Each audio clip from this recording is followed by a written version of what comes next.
Wa an Abi Musa radhiyallahu anhu, dari Abi Musa radhiyallahu anhu, qala, beliau berkata, innahu kana qablu amanan, bahwasannya beliau mendapat kabar dari Rasulullah SAW bahwasannya kita ya zaman dulu itu memiliki dua penjaga keamanan, tadi disinggung. Qala ta'ala, sebagaimana firman Allah Subhanahu wa ta'ala, wa ma kana Allahu liyu'adzibahum wa anta fihim wa ma kana Allahu mu'adzibahum wa hum yastaghfirun. Apa? Bahwasannya Allah Subhanahu wa ta'ala berfirman, dan Allah Subhanahu wa ta'ala sekali-kali tidak akan mengadab mereka sedang kamu berada di antara mereka, yakni sementara Rasulullah SAW bersama kita di tengah-tengah kita, itu Rasulullah. Jadi penjaga keamanan yang pertama adalah Rasulullah sesuai hadis ini. Yang kedua, dan Allah Subhanahu wa ta'ala sekali-kali tidak akan mengadab mereka sedang mereka memohon ampun, yang istighfar. Dua.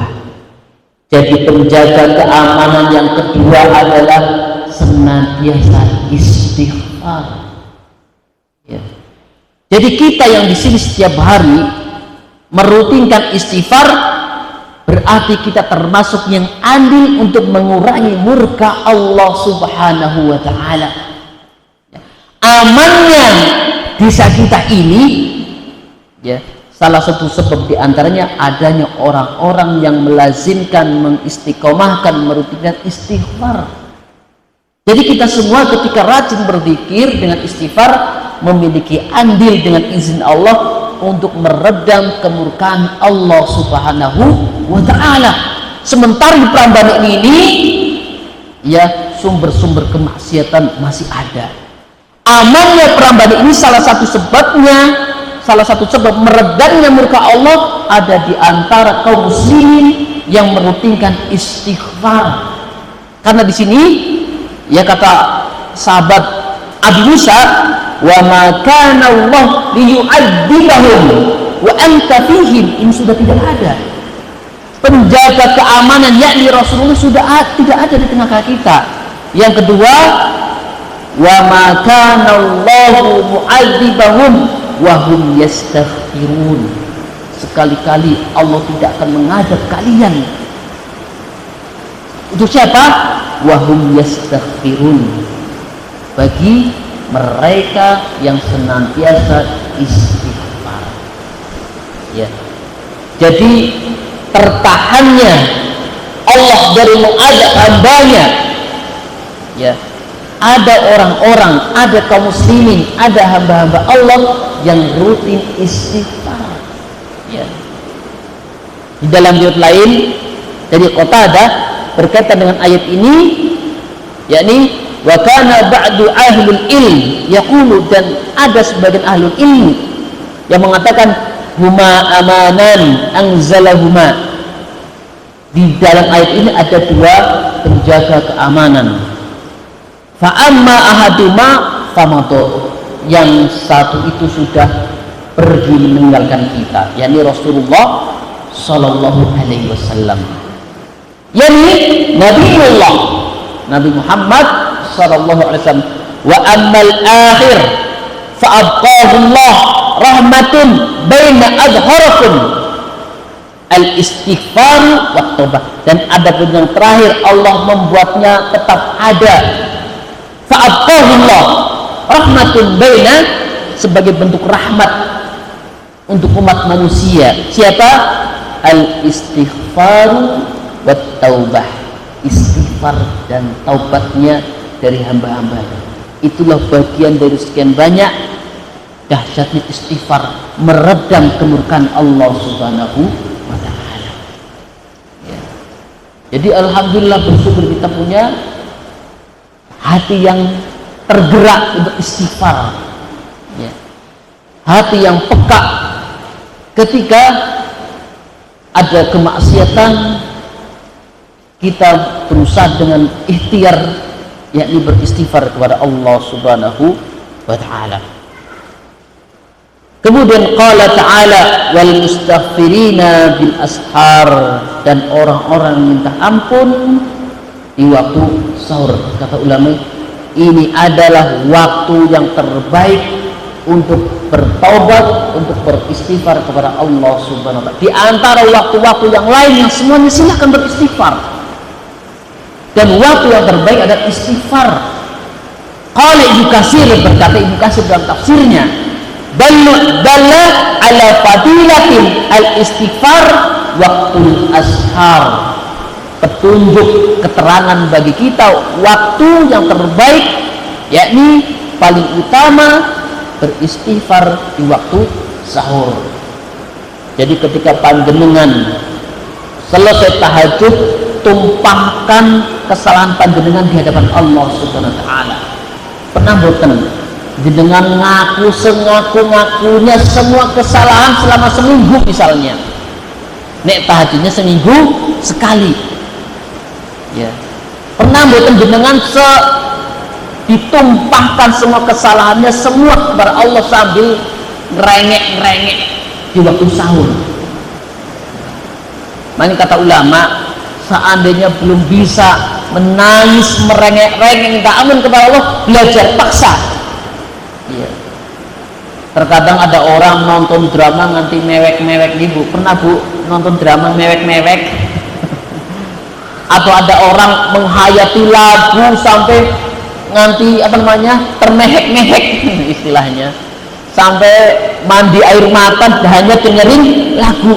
Pernah tidak kita mewek, merengek-rengek, menumpahkan semua kesalahan kita di waktu sahur, istighfar kepada Allah Subhanahu wa ta'ala. Ya Allah, saya sudah berbuat begini, semua tidak ada yang tersisa. Ya. Jangan malah curhatnya di media sosial. Bapak Ibu jamaah sekalian rahmati Allah Subhanahu wa ta'ala, berkata ya As-Sa'di dalam tafsirnya, wa nistaghfiru rabbakum, dan terhadap Tuhanmu beristighfarlah. Maka bahwasannya seseorang ketika bertobat birruju'i ilaih, kembali kepada Allah, jangan seperti tobat sambel. Ya. Ada orang jajan gini gacoan level 8, wah pedes banget, besok dagang lagi. Kata beliau, tubu ilallah, maka tastaqbiluna min a'marikum, dia senantiasa menjalankan perintah-perintahnya. Itulah orang bertobat. Jangan menyesal bertobat tapi tidak beramal. Jadi pertama, orang yang bertobat dia tastaqbiluna min a'marikum, dia senantiasa menjalankan perintah-perintahnya. Yang kedua, birruju'i ilaihi, yakni kembali kepada Allah. Yang tadinya ya sholatnya ditunda-tunda, begitu setelah istighfar on time. Yang tadinya malas ngaji, begitu istighfar semangat ngaji. Jadi ada kondisi yang berbeda setelah istighfar. Ya, ada nuansa yang berbeda karena sudah dibersihkan setelah istighfar. Jangan tobat sambel atau hanya di bibir saja, ya. Tapi benar-benar pertama dia berusaha semampunya untuk menjalankan perintah-perintah Allah. Yang kedua, dia kembali kepada Allah. Ada kondisi yang berbeda dari kesehariannya. Yang ketiga, dia berusaha mencari jalan-jalan untuk mendapatkan ridho Allah Subhanahu wa ta'ala. Itulah hakikat taubat kepada Allah Subhanahu wa ta'ala. Kemudian Bapak Ibu jamaah sekalian rahmati Allah Subhanahu wa ta'ala, Rasulullah sallallahu alaihi wasallam sabda, wa an ibni Abi Musa, an Abi, dari Abu Musa dari bapaknya radhiyallahu anhu, semoga Allah meridhoinya, anin Nabi, dari Nabi Muhammad sallallahu alaihi wasallam, annahu kana yad'u bihadza du'a. Rasulullah sallallahu alaihi wasallam pernah berdoa dengan doa ini. Karena redaksi istighfar itu banyak jemaah sekalian. Minimalisnya adalah astagfirullah. Minimalis dari lafaz istighfar adalah astagfirullah. puncak dari istighfar adalah sayyidul istighfar. Allahumma anta rabbi la ilaha illa anta, sampai itu puncak dari istighfar. Di antara doa yang pernah dipanjatkan oleh Rasulullah SAW ketika minta ampun kepada Allah, Rabbighfirli khati'ati wa jahli wa israfi fi amri kullihi wa ma anta a'lamu bihi minni. Allahumma firli khotoya wa amri wa jahli wa hasli wa kullu dhalika indi.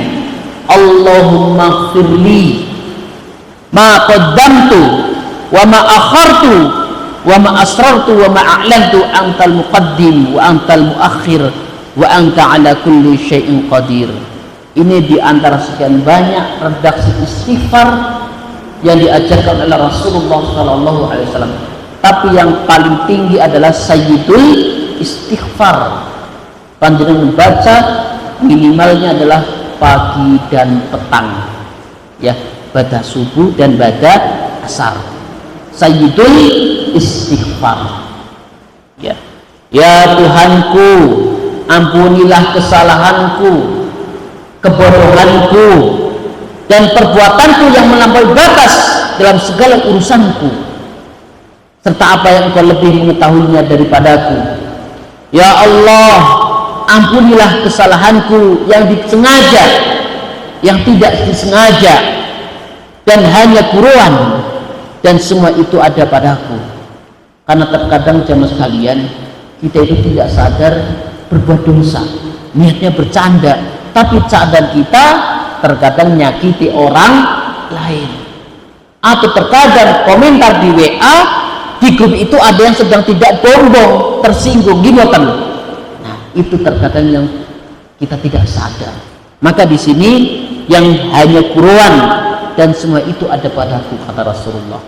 Ya Allah, ampunilah aku atas segala apa yang aku lakukan sebelumnya dan yang aku lakukan kemudian, apa yang aku sembunyikan dan apa yang aku tampakkan. Ya, kata ulama, seandainya Allah memberi tanda kepada manusia yang berdosa, tentu setiap orang akan melihat bekas dosa setiap orang. Ya, seandainya ketika kita berdosa ada baunya, mungkin panjenengan bisa memilih siapa saja yang banyak dosanya. Oh, ternyata Mas Indra bau juga. Ya, iya manusia ya. Jadi panjenengan bisa nandai yang paling bau berarti banyak dosanya, tapi Allah tutupi. Ya. Allah ampuni dengan istighfar. Bahkan secara umum di dalam surat Hud, innal hasanata yudhibna sayyi'at, sesungguhnya setiap kebaikan menghapuskan dosa. Ya. Setiap kebaikan tanpa terkecuali, kullu ma'rufin sadaqah, setiap kebaikan adalah sedekah.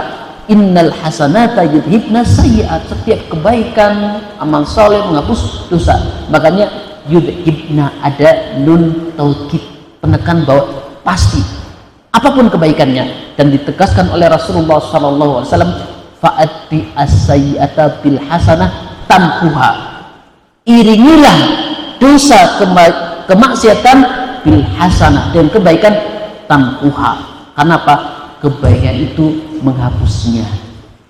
Apalagi secara khusus dengan istighfar.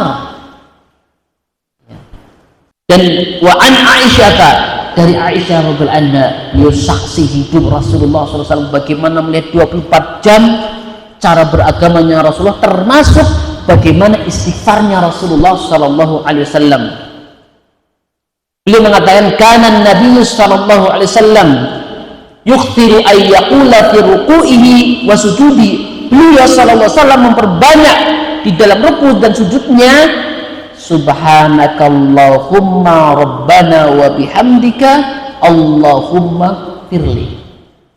Ada tidak yang sudah mengamalkan ini? Di antara bacaan ruku dan sujudnya sebagai bentuk istighfarnya, membaca subhanakallahumma rabbana wa bihamdika Allahumma firli. Jadi tidak sekedar Rabbi firli wa apa namanya, subhana rabbiyal a'la wa bihamdi, atau subhana rabbiyal azimi wa bihamdi, tapi sebagai bentuk istighfarnya yukhtiru ayyakula fi ruku'ihi wa sujudi. Kata Aisyah istri beliau radhiyallahu anha, Rasulullah SAW banyak membaca subhanakallahumma rabbana wa bihamdika allahumma firli di setiap sujud dan rukuknya. Dan dari Syaddad bin Aus radhiyallahu anhu dari Nabi Muhammad SAW mengajarkan kepada kita sayyidul istighfar, Allahumma anta rabbi la ilaha illa anta khalaqtani wa ana abduka wa ana ala ahadika wa wa'dika mastata'tu a'udzubika min syarri ma sana'tu abu'u laka bi ni'matika alayya wa bi dzambik faghfir fa innahu la yaghfiru dzunuba illa anta. Barang siapa man qalaha min naharin muqinan biha famata li yaumihi qabla ayyumsiya fahuwa min ahlil jannah. Barang siapa yang pagi dan sore tidak lupa membaca ini, muqinan biha famata li yaumihi qabla ayyumsi fahuwa min ahlil jannah, maka dia termasuk ahli surga. Ya. Jadi siapa saja yang merutinkan sayyidul istighfar ini pagi dan sore, ya, zikir rutinnya, zikir yang tidak pernah ditinggalkannya adalah sayyidul istighfar pada subuh dan pada asar, maka tidaklah mati kecuali min ahlil jannah. Di antara sekian banyak pintu-pintu surga, salah satu pintunya adalah sayyidul istighfar. Karena jalan-jalan menuju surga itu banyak jamaah sekalian. Seperti pepatah kita, banyak jalan menuju Roma. Menuju surga juga sama, banyak jalan menuju surga. Salah satunya pintu sayyidul istighfar. Atau menyingkirkan gangguan di jalan. Ya, di dalam Riyadhus Shalihin bab banyaknya jalan menuju kebaikan. Ya, ada seorang yang ketika berjalan melihat sebuah pohon tumbang. Kemudian dia potong dan singkirkan. Kata Rasulullah, Allah tersenyum melihat pemuda tersebut dan mempersilahkan dia masuk surga lewat pintu mana saja yang dikehendakinya. Dan banyak sekali, salah satunya lewat pintu puasa. Jadi Bapak Ibu yang dirahmati Allah Subhanahu wa taala, bayangkan ya, kita semua amal soleh bisa kita lakukan, masuk surganya seperti apa mudahnya. Ya. Salah satunya istighfar. Wa an Ibnu Abbas, dari Ibnu Abbas radhiyallahu anhuma, qala, beliau berkata, qala Rasulullah sallallahu alaihi wasallam, man lazimal istighfar, barang siapa merutinkan istighfar, ja'alallahu lahu min kulli dhaiqin makhrajan, Allah jadikan baginya jalan keluar bagi setiap kesempitan. Makhrajan fi kulli baikin wa min kulli hammin farjan wa razaqahu min haitsu la yastahsib. Dan setiap kesusahan, kegundahan, kesusahan baginya kelapangan, dan dia akan memberikan rezeki dari jalan yang tidak dia sangka. Itu siapa saja yang melazimkan, merutinkan dan istiqomah dalam istighfar. Wa an Anas bin Malik, dari Anas bin Malik radhiyallahu anhu, beliau berkata, qala sami'tu Rasulullah sallallahu alaihi wasallam qala Allah tabaraka wa taala, berfirman Allah Subhanahu wa taala, yakni hadis qudsi, ya ibna Adam innaka ma du'utani da'autani wa rajautani. Wahai hamba-hambaku, wahai anak Adam, sesungguhnya selama engkau berdoa dan mengharapku, aku akan mengampuni kamu atas kamu ya apa yang kamu lakukan, dan aku tidak peduli seberapa banyak dosamu. Ya. Jadi Allah Subhanahu wa taala menerima siapa saja yang datang kepada Allah Allah tidak peduli seberapa banyak dosanya. Ya. Nek kita mikir-mikir nih ada orang minta, ya ditandai satu persatu, tapi Allah tidak. Allah tidak peduli seberapa besar dosa hambanya, Allah terima.